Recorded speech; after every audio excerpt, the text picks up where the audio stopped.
So hello everybody, welcome to Nature Live here in our lovely new Attenborough studio. My name is Lisa and I'm going to be your host for today's event. Thank you very much for braving your way through the crowds today, I should imagine, to make it as far as the Attenborough studio. Now before we start, have any of you ever been to a Nature Live event before? Quick show of hands if you have. Oh, you're all new. Oh, a few people back. Thank you very much for joining us here again. And welcome to all of you who haven't been to Nature Live. Now, this is a programme of events that happens in this studio pretty much every day, and the reason we do it is this.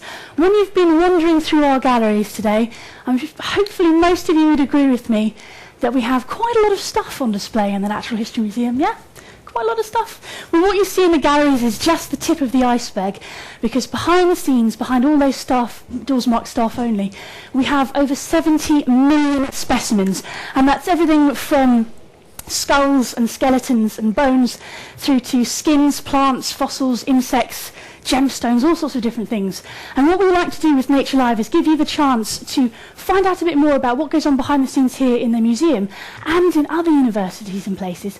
Find out more about how people use the collections we have, how you go from an object like this and what kind of information you can then get from it. So I'd like you to join me in welcoming our very special speaker for today's event, John McNabb. Thank you. Mac, thank you very much for joining us today. And as you can see from the screen, Mac's come all the way up from Southampton University. So long way. A long way, not just going through the museum galleries today, but also all the way up from the coast. So thank you very much for joining us here today. Mac, just to start us off, could you tell us a little bit about what you do, what your background is?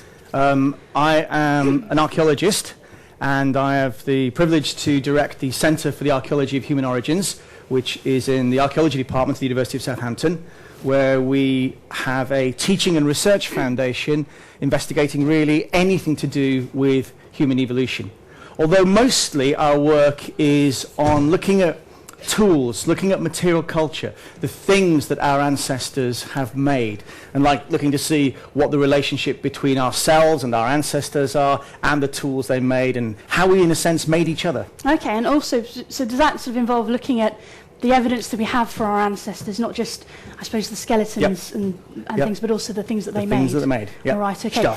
Stuff. Right, you can see from the title that today we're going to attempt to get through the whole of human evolution in about 30 minutes using... Now, you might also, the eagle-eyed amongst you might notice that there's slightly more than 5 objects on the table. We started off with 5, but Mac is clearly... I'm not a mathematician.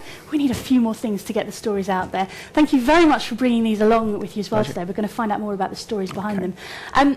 Human evolution. First of all, how long have humans been around? How much time are we looking at here?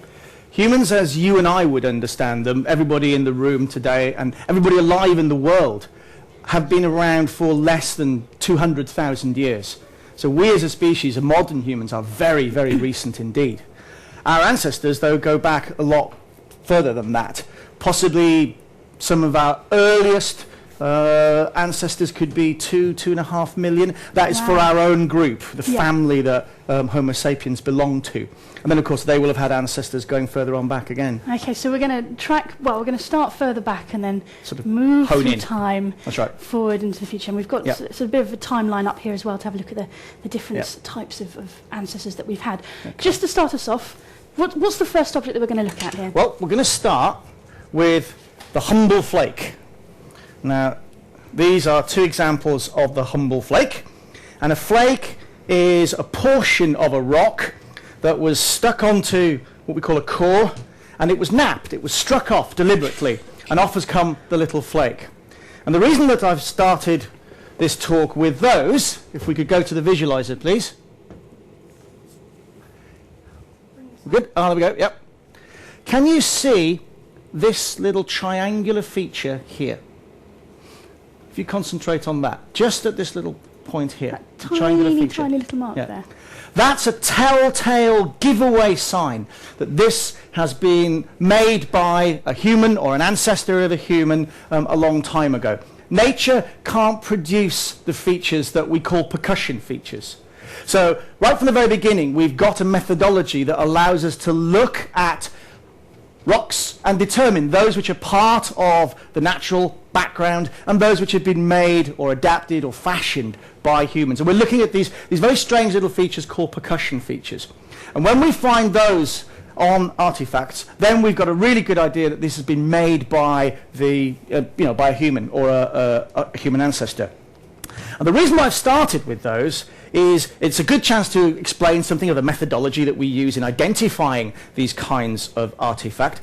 But also, if you look at this, the humble flake, it doesn't seem like very much. And yet, think about a chimpanzee. All right? I'm sure you've all seen examples of chimpanzee on the great Attenborough programs. You stand there, chimpanzee's there, David Attenborough's peering over the shoulder, and the chimpanzee puts the nut on there, and he gets the anvil, goes, and drops off. Does it again, drops off. It can take a chimp something like 7 years to learn the skills of just crushing a nut. Some of them never actually even get it. The actual skills involved in producing this are very, very sophisticated by comparison. And I use this as an example because although this is from Britain and it's only 400,000 years of age, it's exactly the same technology as we see in Africa 2 million years ago, or even some of the earliest stone tools ever discovered at 2.6 million years ago. It's exactly the same kind of tool, exactly the same kind of way of making it, and exactly the same recognition features that archaeologists would pick up from an African site as we would. This comes from Clacton-on-Sea. I don't know if there's anybody from Essex here, but you have a long and brave history, so be proud of it. Excellent. This could be used for anything. I mean, the sharpness of these things is incredible when they're freshly made. So cutting, skinning, taking meat off a bone, something like that. So we're talking about over 2 million years ago, our ancestors somehow had the mental capacity, had the brain power to learn how to make something like this. And it's clearly different from a chimpanzee or from an ape type of animal. So we're already on the road to humanity. Now I should say as well, if anyone has any questions they want to ask, please feel free to ask them at any point. Don't need to wait till the end. It's a really amazing opportunity to pick the brains of Mac here. So if you do have any questions, just give me a wave. Might not take very long. I'm sure you'll have very good answers though. Call out your question nice and clearly, and so we can all hear it, and Mac will do his best to answer anything that you throw at them. Anything so far? I'll leave you time to think about it. Okay, so that is our first object. What's the next one? Well, thinking about the flake, think about perhaps Africa 2 million years ago. We've seen this kind of technology, and we know it's a change from what's gone before. We know it's an advancement on an ape-like model of cognition, of mental development. Around about 1.8 million years ago, we see a new hominin appearing in the record, which is called Homo erectus. And a new kind of culture, a new kind of stone tool culture appears at this time as well in Africa. And it's the culture that makes instruments like this, which is a very beautiful handaxe. These creatures that make this, they last for, well, best part of 500,000 or more years. And then another creature comes along and evolves from that. But the same technology is made by all of these. And this technology is carried out into the world, from Africa eastwards, as far as India and beyond, and which will be going westwards into Europe. We see it in all sorts of different rock types and all sorts of different kinds of lithologies. But basically the same shape, this handaxe shape, is made constantly. I brought along here the skull of a creature that we call Homo heidelbergensis. Now, this is about 400,000 years old, and it's from Germany. This handaxe is, again, about 400,000 years old, this time from Kent, from Swanscombe, and we believe that this is the maker of this. So if we shift onto there, we've got a nice artistic shot of handaxe and maker together there. And I think you can see very quickly that there is a development in ideas and a cultural evolution from the flake here to this. We have for the first time the deliberate imposition of a shape on a stone tool. You can't reproduce this shape accidentally, and nature does not produce it. All those little percussion features that I said are present on the flake are clearly present on these handaxes as well. And we find them from 1.8 million years ago all the way through down to about 300,000 years ago, an enormous amount of time throughout the old world. They were used for butchery, for cutting into meat, cutting into the carcass of an animal, defleshing, How would you have used them? How would have Well, we think with a car, can I use you as a dead antelope? Okay. As long as I have to lie on the floor. You could cut into the carcass to start with. You could fillet off bits of meat, pass it round to others in your group. Then you could start to scrape the sinews off the bone. You might smash into the articular end. Smash into the articular end, pull a hunk off. Or you could use it in many, many ways. People have actually called them the Swiss Army knife of the Stone Age tools. And indeed, they could be used for many things. We believe they were used for chopping down trees as well, small ones, and taking off long branches to turn into spear points. So they're a multi-purpose tool. And part of the idea here that we've got, this next stage in cultural evolution, is think about the shape. All right? If this is a big advancement on what a chimp or an ape can do, to purposely impose a shape on a stone tool like this is another advancement again. It's the next stage up, if you like. And it's the beginning of cognitive evolution. Now, you might not think it's very much, but old Heidelbergensis here stands about that high off the ground, didn't really look much like you, didn't really think like you. The brain is half the size of you.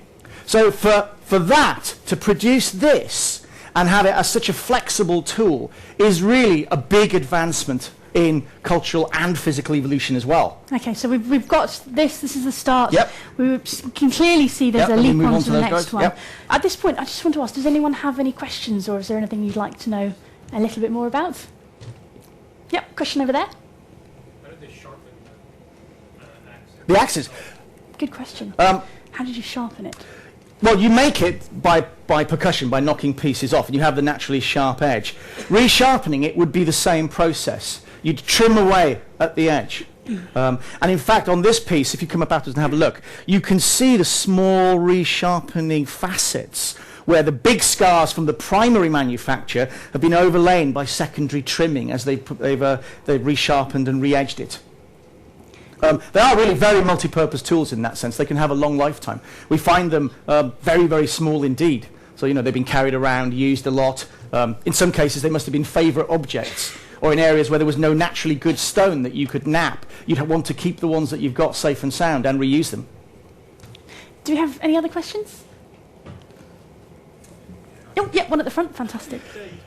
Like you say, they're about 400 years old. Yeah. The tool itself you don't date, although there are the latest types of dating are beginning to be able to look at that very particular problem. What you date is the layer that the tools come in. You find them, and there are ways.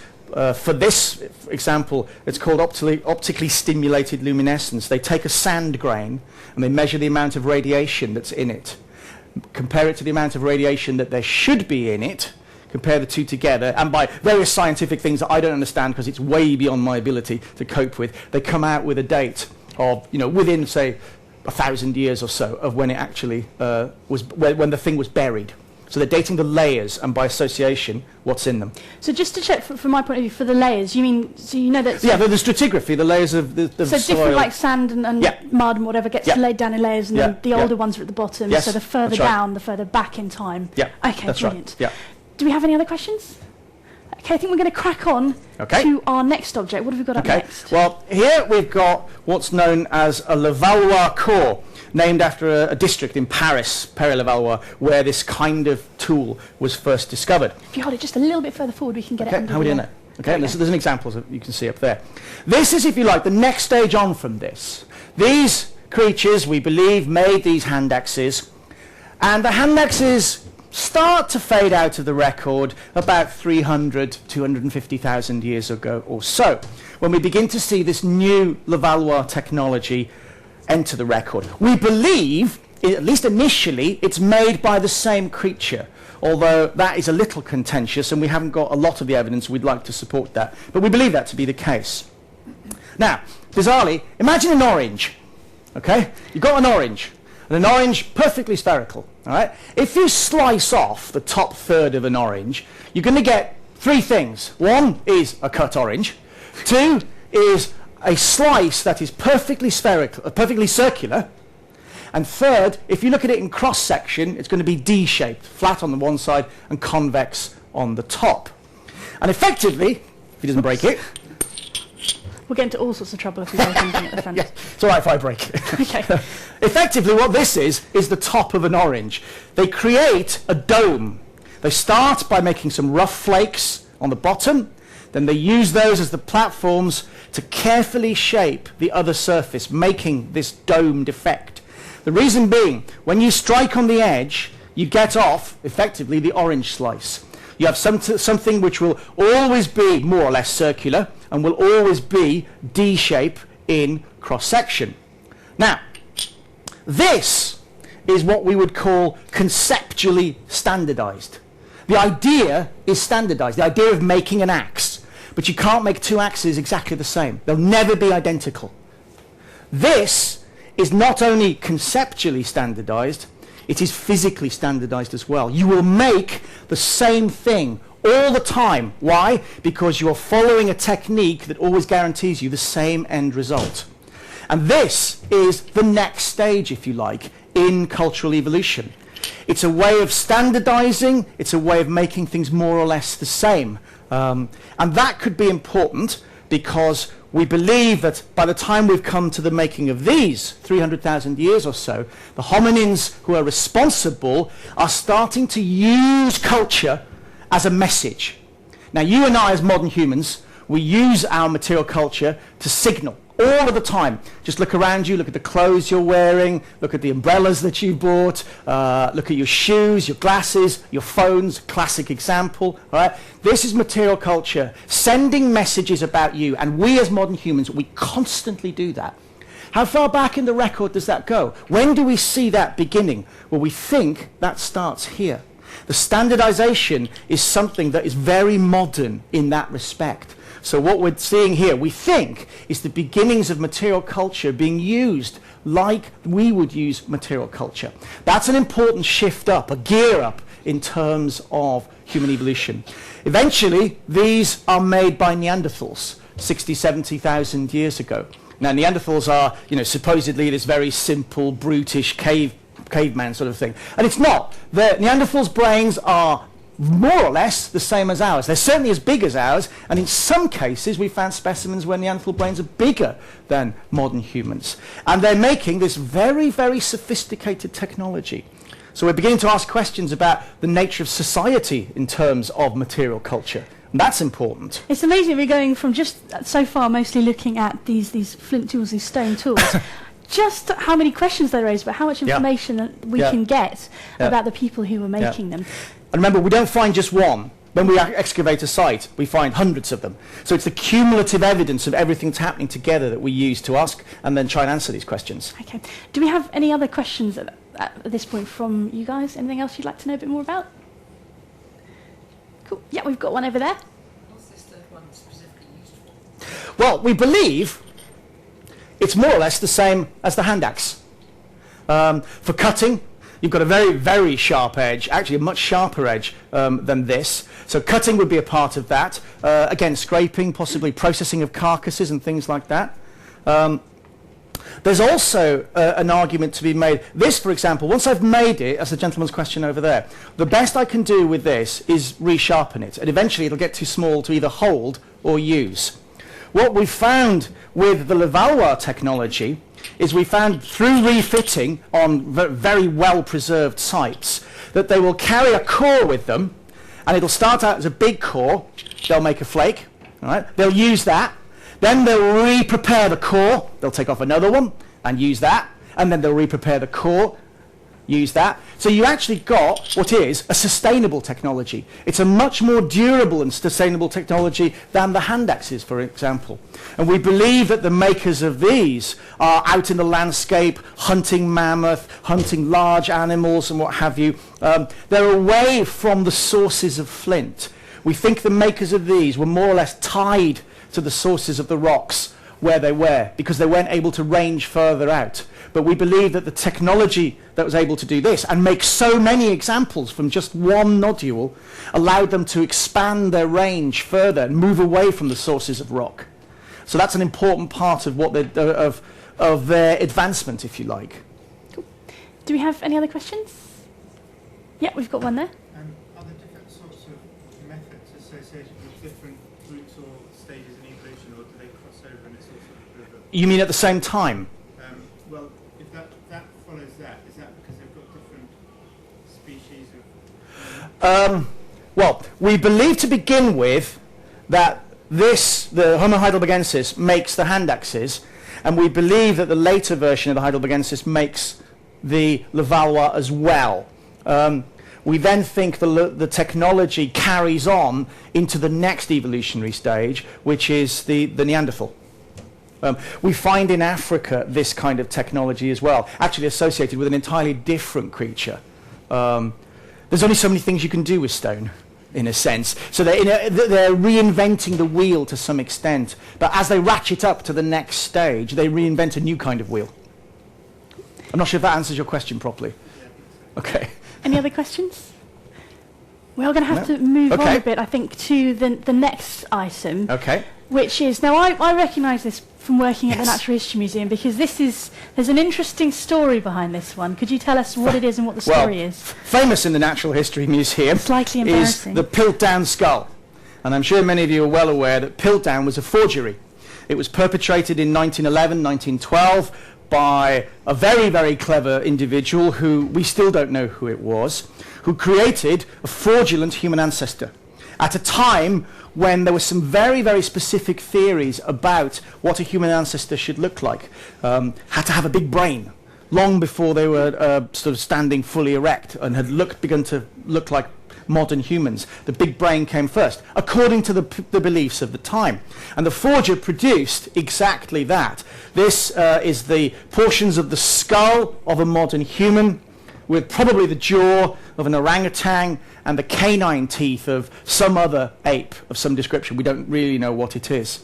And the reason I put this in the history of human evolution is human evolution is a scientific endeavor, and it proceeds slowly by discoveries and analysis and reanalysis and going back carefully over the old ground looking for new clues and what have you. We really do, though, need to be careful.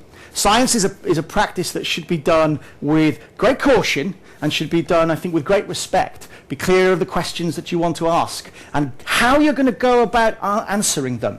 And I think Piltdown is a marvelous example of why, although human evolution, I think, is a very clear-cut case as a scientific endeavor, we still do need to be careful about ourselves. And it gives us a nice intro into thinking about how we perceive ourselves. If you look at these images here, the one on the left there, the old Piltdown man napping away there, you can see what the individual who has drawn this is trying to do is to portray primitiveness. There's a certain bestiality. Almost, can you see him staring at it? He's like, right? It's almost as if he's trying to say, well, this is like the very dawn of thought, and they're really struggling because it's painful for them to think because they're so simple. That's, of course, something we really don't know anything about. And Piltdown reminds us that we have to be careful about how we reconstruct our own origins.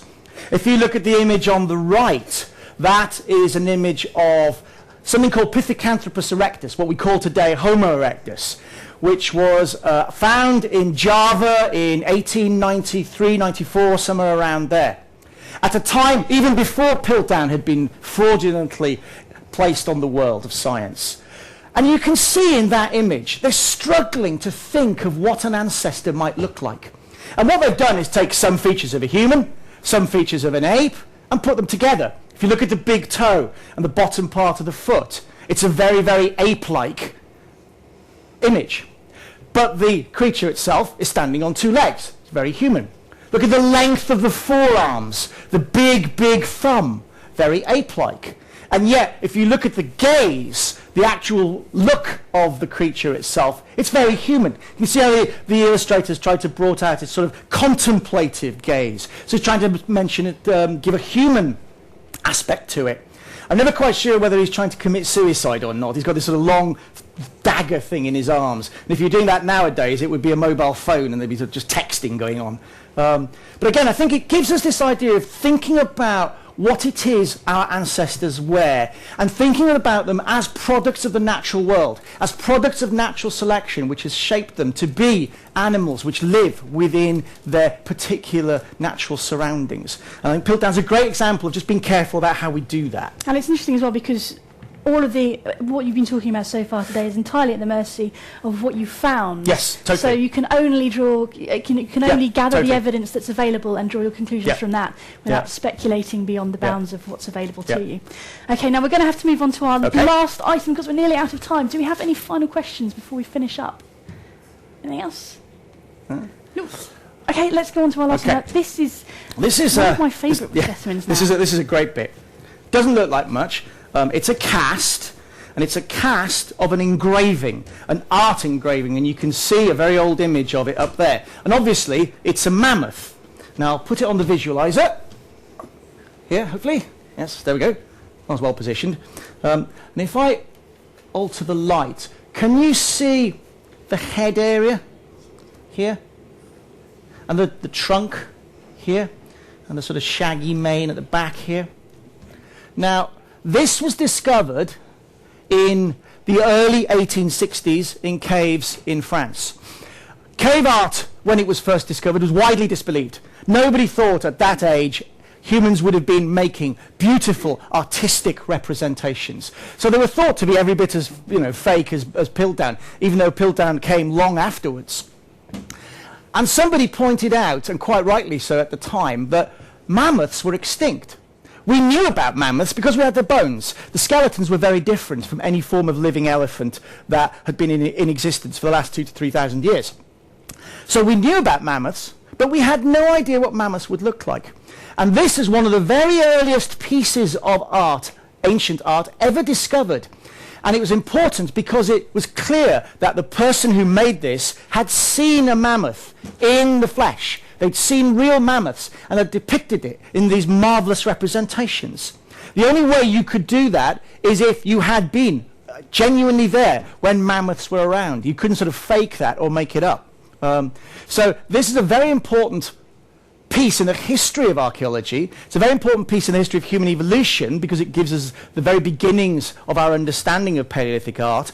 And for us it's quite important because we are uniquely an artistic animal. And we can connect, I think, very easily to the engraver on this, what is actually a piece of fossil ivory. It's a piece of mammoth tusk. We can connect with it because we can intuitively understand something of the psyche of the person who made that. So I really like this piece. I think it sort of rounds off a modern human story very nicely. Excellent. So that's nearly the end of our whistle-stop tour through human evolution. And now, obviously, we...